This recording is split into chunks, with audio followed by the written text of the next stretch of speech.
Good morning. Welcome to Psalms for Breakfast. This morning we're going to be in Psalm 14.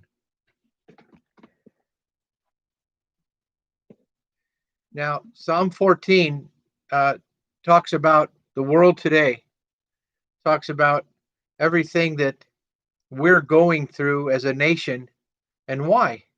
And it's summed up all in the first verse. And it makes no sense, but yet again, it makes a lot of sense uh, because of where people's hearts and where people's attitudes are.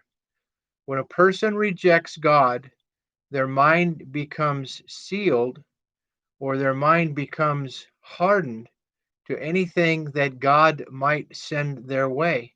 Now, God still loves them, God still cares for them. Jesus' death is still appropriate for them to find salvation. But the problem is them, and they become grossly ignorant to the things of God and to the teachings of God and to the Spirit of God. It's almost like uh, throwing bricks up against a wall and expecting them to stick. It doesn't work. So let's give this a shot. Psalm 14. The fool has said in his heart, there is no God. Now look at how this appears. They are corrupt. They have done abominable works. There is none who does good. So there's three characteristics of the fool then. Okay, take note of this. Uh, they're corrupt.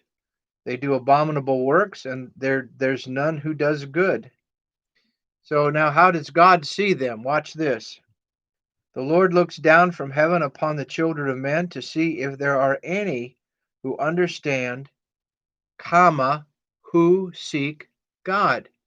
Now, where is their heart going? Where's their mind? Where is their desire? Is there any who seeks God? There is none who does good, no, not one. So, if David is reflecting here back to the time of Noah, we know the whole world had turned evil and their thoughts were evil constantly. If he's thinking about his own time as in his own life, it's the aspect of there's none who worship the Lord who want to see godliness in the nation. It was the corruptible kingdom of Saul. Move on. They have all turned aside.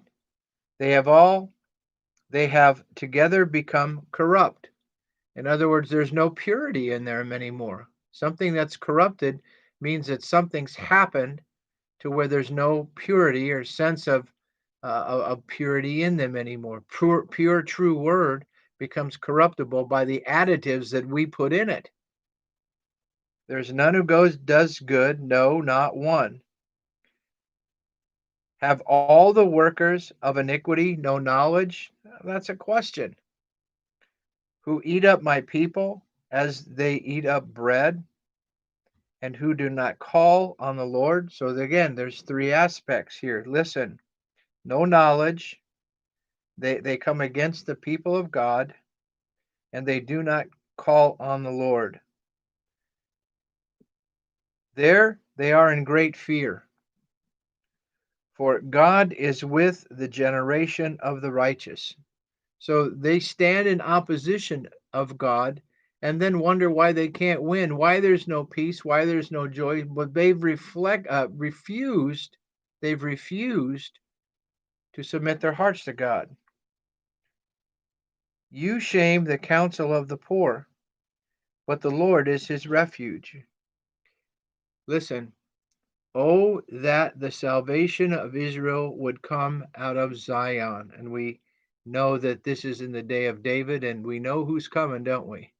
If we're believers, we know who's coming. It's going to take a long time for him to get there, but Jesus is on the way.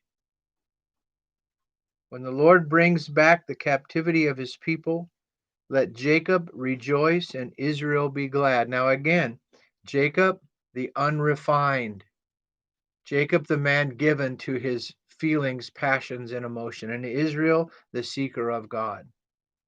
So, if we look at this realistically, he's covering all the people of Israel, the carnal and the spiritual.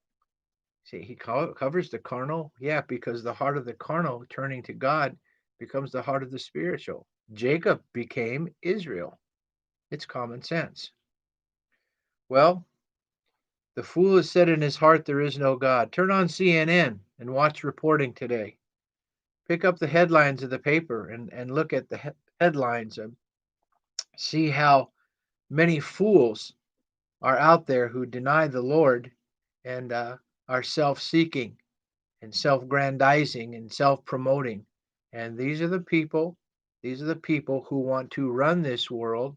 These are the people who want to take over this world.